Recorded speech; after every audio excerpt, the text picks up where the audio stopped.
ಪ್ರಧಾನಮಂತ್ರಿ ನರೇಂದ್ರ ಮೋದಿ ಅವರು ಇವತ್ತು ಕೇರಳದ ರಾಜಧಾನಿ ತಿರುವನಂತಪುರಂನಲ್ಲಿ ದೇಶದ ಅತ್ಯಂತ ದೊಡ್ಡ ಮತ್ತು ದೇಶದ ಮೊಟ್ಟ ಮೊದಲ ಸೀಪೋರ್ಟ್ ಅನ್ನು ಉದ್ಘಾಟನೆ ಮಾಡಿದ್ದಾರೆ.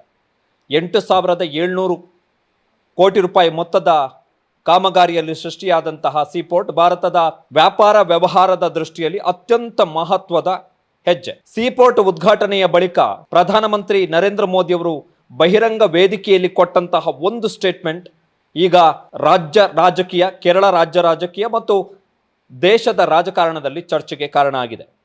ಪ್ರಧಾನಮಂತ್ರಿ ನರೇಂದ್ರ ಮೋದಿ ಅವರು ಹೇಳಿದ್ದಾರೆ, ಇಂಡಿಯಾ ಅಲಯನ್ಸ್ನ ಪಿಲ್ಲರ್ ಆಗಿದ್ದಂಥವರು, ಆಧಾರ ಸ್ತಂಭವಾಗಿದ್ದಂಥವರು ಪಿನರಾಯಿ ವಿಜಯನ್ ಮತ್ತು ಕಾಂಗ್ರೆಸ್ನ ಸಂಸದ ಶಶಿ ತರೂರ್ ಇಬ್ಬರೂ ಕೂಡ ಒಂದೇ ವೇದಿಕೆಯಲ್ಲಿದ್ದಾರೆ. ಇದನ್ನು ನೋಡಿದರೆ ಕೆಲವರಿಗೆ ಇವತ್ತು ರಾತ್ರಿ ನಿದ್ದೆ ಬರುವಂತಿಲ್ಲ ಅಂತಹ ಒಂದು ಸ್ಟೇಟ್ಮೆಂಟ್ ಅನ್ನು ಕೊಟ್ಟಿದ್ದಾರೆ. ಪ್ರಧಾನಮಂತ್ರಿ ನರೇಂದ್ರ ಮೋದಿ ಅವರು ಕೊಟ್ಟಂತ ಈ ಸ್ಟೇಟ್ಮೆಂಟ್, ಹಿಂದಿಯಲ್ಲಿ ಕೊಟ್ಟಂತ ಈ ಸ್ಟೇಟ್ಮೆಂಟ್ ಅನ್ನ ಮಲಯಾಳಂಗೆ ಭಾಷಾಂತರ ಮಾಡಲಿಕ್ಕೆ ಭಾಷಾಂತರಕಾರರು ಸ್ವಲ್ಪ ಕಷ್ಟಪಟ್ಟರು. ಅದಾದ ಬಳಿಕ ಪ್ರಧಾನಮಂತ್ರಿ ನರೇಂದ್ರ ಮೋದಿ ಅವರು ಹೇಳಿದ್ರು, ಭಾಷಾಂತರಕ್ಕೆ ಸ್ವಲ್ಪ ಕಷ್ಟ ಆಗಿದೆ, ಆದರೆ ಯಾರಿಗೆ ಮೆಸೇಜ್ ಹೋಗಬೇಕಿತ್ತೋ ಅವರಿಗೆ ಮೆಸೇಜ್ ತಲುಪಿರುತ್ತೆ ಅಂತೇಳಿ ಪ್ರಧಾನಮಂತ್ರಿ ನರೇಂದ್ರ ಮೋದಿ ಅವರು ಹೇಳಿದ್ದಾರೆ. ಬಿಗ್ ಪೊಲಿಟಿಕಲ್ ಸ್ಟೇಟ್ಮೆಂಟ್ ಪ್ರಧಾನಿ ನರೇಂದ್ರ ಮೋದಿ ಅವರು ಕೊಟ್ಟಂತಹ ಸ್ಟೇಟ್ಮೆಂಟ್. ಮುಂದಿನ ವರ್ಷದ ಏಪ್ರಿಲ್ ಮೇ ತಿಂಗಳಲ್ಲಿ ಕೇರಳದಲ್ಲಿ ವಿಧಾನಸಭಾ ಚುನಾವಣೆ ನಡೆಯಲಿದೆ. ಆ ಹಿನ್ನೆಲೆಯಲ್ಲಿ ಪ್ರಧಾನಮಂತ್ರಿಗಳ ಕೇರಳ ಭೇಟಿ, ಕೇರಳದಲ್ಲಿ ಉದ್ಘಾಟನೆಯಾದಂತಹ ಅತ್ಯಂತ ದೊಡ್ಡ ಸೀಪೋರ್ಟ್ ಮತ್ತು ವೇದಿಕೆಯಲ್ಲಿಯೇ ಕೊಟ್ಟಂತಹ ಸ್ಟೇಟ್ಮೆಂಟ್, ಪ್ರಧಾನಮಂತ್ರಿಗಳು ಕೊಟ್ಟಂತಹ ಸ್ಟೇಟ್ಮೆಂಟ್ ಏನಿದೆ ಸಾಕಷ್ಟು ಮಹತ್ವವನ್ನು ಪಡ್ಕೊಂಡಿದೆ. ಈ ಪೋರ್ಟ್ ಅನ್ನ ಉದ್ಘಾಟನೆ, ಈ ಸೀಪೋರ್ಟ್ನ ನಿರ್ಮಾಣವನ್ನು ಮಾಡಿದ್ದು ಕೇರಳದ ಸರ್ಕಾರ ಮತ್ತು ಅದಾನಿ ಕಂಪನಿ ಏನಿದೆ ಜಂಟಿಯಾಗಿ ಜೊತೆಯಾಗಿ ಸೃಷ್ಟಿ ಮಾಡಿರುವಂತಹ, ನಿರ್ಮಿಸಿರುವಂತಹ ಸೀಪೋರ್ಟ್ ಇದು. ಇವತ್ತು ಕಾರ್ಯಕ್ರಮದಲ್ಲಿ ಕೇರಳದ ಅಂದರೆ ಎಡಪಕ್ಷಗಳ ಸರ್ಕಾರ ಇರತಕ್ಕಂತಹ ಕೇರಳದ ಬಂದರು ಸಚಿವರು ತಮ್ಮ ಭಾಷಣದಲ್ಲಿ ಹೇಳ್ತಾರೆ, ನಾವು ಅದಾನಿ ಜೊತೆಗೆ ಸೇರಿಕೊಂಡು ಅದಾನಿ ಕಂಪನಿಯ ಜೊತೆಗೆ ಸೇರಿಕೊಂಡು ಈ ಸೀಪೋರ್ಟ್ ಅನ್ನ ನಿರ್ಮಾಣ ಮಾಡಿದ್ದೀವಿ ಅಂತ ಹೇಳಿ ಪ್ರಧಾನಮಂತ್ರಿ ನರೇಂದ್ರ ಮೋದಿ ಅವರು ಅದನ್ನು ಕೂಡ ತಮ್ಮ ಭಾಷಣದಲ್ಲಿ ಉಲ್ಲೇಖ ಮಾಡ್ತಾರೆ. ನೋಡಿ, ಒಬ್ಬ ಕಮ್ಯುನಿಸ್ಟ್ ಸರ್ಕಾರದ, ಎಡಪಂಥೀಯ ಸರ್ಕಾರದ ಸಚಿವರ ಬಾಯಲ್ಲಿ ಅದಾನಿ ಅವರ ಹೆಸರು ಬಂದಿದೆ ಅಂದರೆ ಭಾರತದಲ್ಲಿ ಖಾಸಗಿ ಉದ್ಯಮ, ಖಾಸಗಿ ಹೂಡಿಕೆಯ ಬಗ್ಗೆ ಪರಿಕಲ್ಪನೆ ಹೇಗೆ ಬದಲಾಗಿದೆ ಎನ್ನುವಂಥ ಅಂಶವನ್ನ ಪ್ರಧಾನಮಂತ್ರಿ ನರೇಂದ್ರ ಮೋದಿ ಅವರು ಉಲ್ಲೇಖ ಮಾಡ್ತಾರೆ.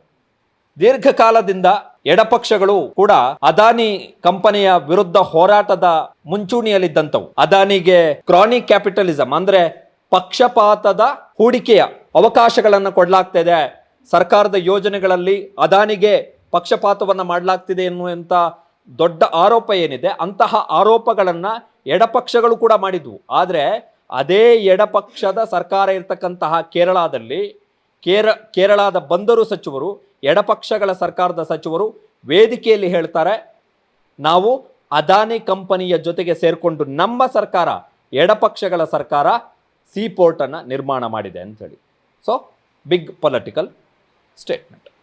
ಮುಂದಿನ ವರ್ಷ ಕೇರಳದಲ್ಲಿ ಚುನಾವಣೆ. ಇಲ್ಲಿ 3 ಅಂಶಗಳನ್ನು ನಾವು ಗಮನಿಸಬೇಕು. ಒಂದು, ಕೇರಳದಲ್ಲಿ ಪ್ರಧಾನಮಂತ್ರಿಯವರ ರಾಜಕೀಯ ಆಸಕ್ತಿ, ಜೊತೆಗೆ ಕೇರಳದ ಕಾಂಗ್ರೆಸ್ನಲ್ಲಿ ತೀವ್ರಗೊಂಡಿರುವಂತಹ ಸಂಘರ್ಷ, ಜೊತೆಗೆ ಎಡಪಕ್ಷಗಳು ಎದುರಿಸ್ತಾ ಇರುವಂತಹ ಸವಾಲು.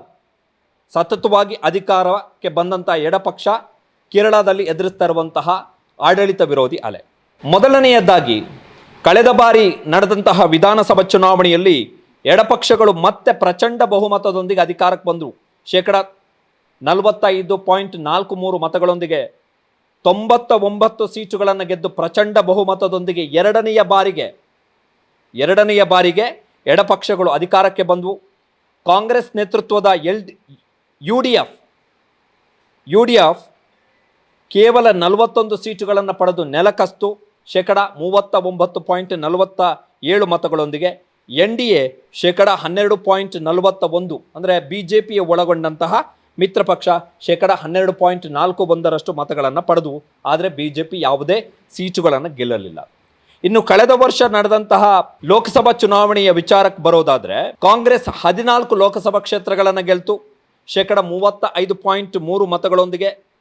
IUML UDFನ ಪ್ರಮುಖ ಪಾಲುದಾರ ಪಕ್ಷ, ಅಂದರೆ ಕಾಂಗ್ರೆಸ್ ಮೈತ್ರಿಕೂಟದ ಪ್ರಮುಖ ಪಾಲುದಾರ ಪಕ್ಷ UDF 2 ಸೀಟುಗಳನ್ನು ಗೆಲ್ತು 6.1 ಮತಗಳೊಂದಿಗೆ.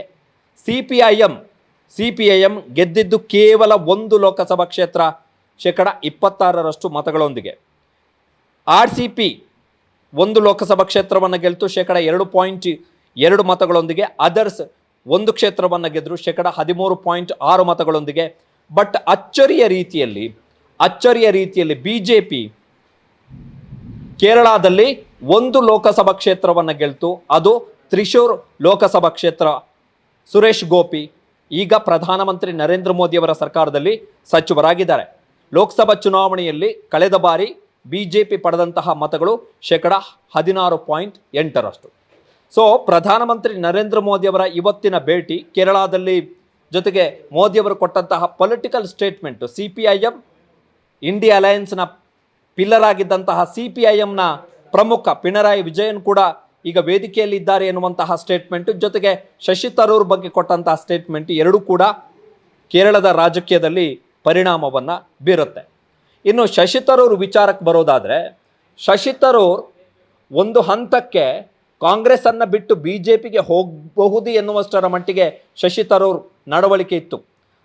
ಅದರಲ್ಲೂ ವಿಶೇಷವಾಗಿ ಈ ವರ್ಷದ ಕೆಲವೊಂದಿಷ್ಟು ಬೆಳವಣಿಗೆಗಳನ್ನು ನಾವು ಗಮನಿಸಬೇಕು. ಒಂದು, ಪಹಲ್ಗಾಮ್ ದಾಳಿ ಆದ ಬಳಿಕ ಕಾಂಗ್ರೆಸ್ನ ನಾಯಕರೆಲ್ಲರೂ ಕೂಡ ಪ್ರಧಾನಮಂತ್ರಿ ನರೇಂದ್ರ ಮೋದಿ ಸರ್ಕಾರದ ಭದ್ರತಾ ವೈಫಲ್ಯವನ್ನು ಪ್ರಶ್ನೆ ಮಾಡ್ತಾ ಇದ್ರೆ, ಶಶಿ ತರೂರ್ ಅವರು ಹೇಳ್ತಾರೆ, ಇಂತಹ ಘಟನೆಗಳ ಸಂದರ್ಭದಲ್ಲಿ ನಾವು ಸರ್ಕಾರದ ಭದ್ರತಾ ವೈಫಲ್ಯವನ್ನು ಪ್ರಶ್ನೆ ಮಾಡಕ್ಕೆ ಬರಲ್ಲ.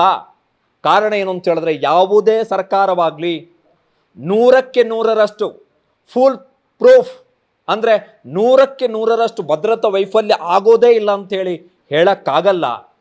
ಹೀಗಾಗಿ ಸರ್ಕಾರವನ್ನು, ಅಂದರೆ ಮೋದಿಯವರ ಸರ್ಕಾರವನ್ನು ಬ್ಲೇಮ್ ಮಾಡೋದ್ರಲ್ಲಿ, ಇಂಟೆಲಿಜೆನ್ಸ್ ಫೈಲ್ಯೂರ್ ಕಾರಣಕ್ಕೋಸ್ಕರ ಬ್ಲೇಮ್ ಮಾಡೋದ್ರಲ್ಲಿ ಯಾವುದೇ ಅರ್ಥ ಇಲ್ಲ ಎನ್ನುವಂತಹ ಮಾತನ್ನು ಶಶಿ ತರೂರ್ ಹೇಳ್ತಾರೆ.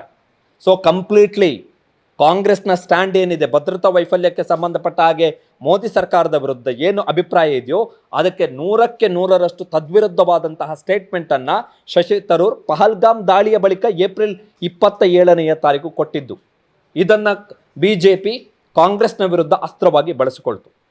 ಎರಡನೆಯದ್ದು, ರಷ್ಯಾ ಉಕ್ರೇನ್ ದಾಳಿಗೆ ಸಂಬಂಧಪಟ್ಟ ಹಾಗೆ ಶಶಿ ತರೂರ್ ಅವರೇ ಹೇಳ್ತಾರೆ, ನಾನು ಕಳೆದ ವರ್ಷ 2024ರಲ್ಲಿ ಸಂಸತ್ತಿನಲ್ಲಿ ಉಕ್ರೇನ್ ಮತ್ತು ರಷ್ಯಾ ಯುದ್ಧಕ್ಕೆ ಸಂಬಂಧಪಟ್ಟ ಹಾಗೆ ಮೋದಿ ಸರ್ಕಾರದ ನಿರ್ಧಾರಗಳೇನಿದ್ವು ಅದನ್ನು ಟೀಕಿಸಿದ್ದೆ. ಆದರೆ ಈಗ ನನಗೆ ಅನಿಸ್ತಾ ಇದೆ, ನಾನು ಎಂಥ ಮುಠಾಲ ಅಂತೇಳಿ ಅನಿಸ್ತಾ ಇದೆ ಅಂತೇಳಿ.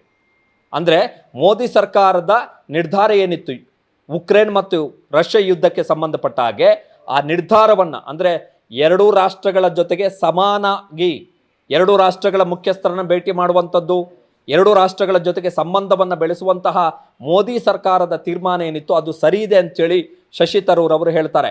ಶಶಿ ತರೂರ್ ಕೊಟ್ಟಂಥ ಈ ಸ್ಟೇಟ್ಮೆಂಟ್ನ ಬಳಿಕ ಬಿಜೆಪಿಯವರು ಒಂದು ಪೋಸ್ಟನ್ನು ಮಾಡ್ತಾರೆ. ಏನು ಅಂತ ಹೇಳಿದ್ರೆ, ಮಾನ್ಯ ಖರ್ಗೆ ಮತ್ತು ಮಾನ್ಯ ರಾಹುಲ್ ಗಾಂಧಿ ಅವರೇ, ನಿಮ್ಮ ಪಕ್ಷದ ಸಂಸದರಾಗಿರುವಂತಹ ಶಶಿ ತರೂರ್ ಅವರನ್ನು ನೋಡಿ ಕಲಿಯಿರಿ ನೀವು ಅಂಥೇಳಿ.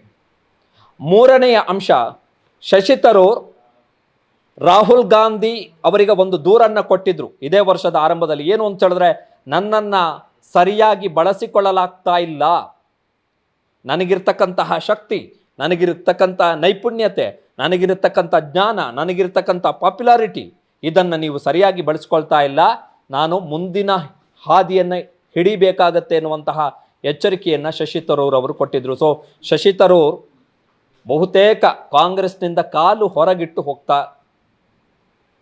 ಹೊರಗಿಟ್ಟಂತಹ ಸಂಸದ. ಸೊ ಇಬ್ಬರಿಗೂ ಕೂಡ ಇವತ್ತು ಮೆಸೇಜನ್ನು ಕಳಿಸಿದ್ದಾರೆ. ಕಮ್ಯುನಿಸ್ಟ್ ಪಾರ್ಟಿ ಇಲ್ಲಿ ಒಂದು ಅಂಶವನ್ನು ನಾವು ಉಲ್ಲೇಖ ಮಾಡಬೇಕು. ಏನು ಅಂತ ಹೇಳಿದ್ರೆ, ಇಡೀ ದೇಶದಲ್ಲಿ ಈಸ್ ಆಫ್ ಡೂಯಿಂಗ್ ಬಿಸಿನೆಸ್, ಅಂದರೆ ಉದ್ಯಮಗಳ ಸ್ಥಾಪನೆಗೆ ಪೂರಕವಾದಂಥ ವಾತಾವರಣ ಇರತಕ್ಕಂತಹ ರಾಜ್ಯಗಳ ಪೈಕಿ ಕೇರಳ ನಂಬರ್ 1 ಸ್ಥಾನದಲ್ಲಿದೆ. ಕೇರಳ ಸತತವಾಗಿ ಎಡಪಕ್ಷಗಳು, ಕಮ್ಯುನಿಸ್ಟ್ಗಳು ಇವರ ಆಡಳಿತವನ್ನು ಕಂಡಿರುವಂತಹ ರಾಜ್ಯ. ಎಡಪಕ್ಷ ಅಂತ ಹೇಳಿದ್ರೆ ಕ್ರಾನಿಕ್ ಕ್ಯಾಪಿಟಲಿಸಮ್ ಇರ್ಬೋದು, ಎಲ್ಲದಕ್ಕೂ ಕೂಡ ತನ್ನ ಹೋರಾಟವನ್ನು ಮಾಡಿರುವಂತಹ ಪಕ್ಷ ಅದು. ಅಂತಹ ಪಕ್ಷದ ಆಡಳಿತ ಇರತಕ್ಕಂಥ ಒಂದು ರಾಜ್ಯ ಇಡೀ ದೇಶದಲ್ಲಿ ಈಸ್ ಆಫ್ ಡೂಯಿಂಗ್ ಬಿಸ್ನೆಸ್, ಉದ್ಯಮಗಳನ್ನು ಸ್ಥಾಪಿಸಲಿಕ್ಕೆ ಪ್ರಕ್ರಿಯೆಗಳೇನು ಆಗತ್ತೆ. ಅದರಲ್ಲಿ ದೇಶದಲ್ಲೇ ನಂಬರ್ 1 ಸ್ಥಾನದಲ್ಲಿರುವಂತಹ ರಾಜ್ಯ ಕೇರಳ. ಸೊ 2026ರಲ್ಲಿ ಏನು ಚುನಾವಣೆ ನಡೆಯುತ್ತೆ ಆ ಸಂದರ್ಭದಲ್ಲಿ ಇವೆಲ್ಲವೂ ಕೂಡ ಚರ್ಚೆಗೆ ಬರುತ್ತೆ, ಎಲ್ಲವೂ ಚರ್ಚೆಗೆ ಬರುತ್ತೆ.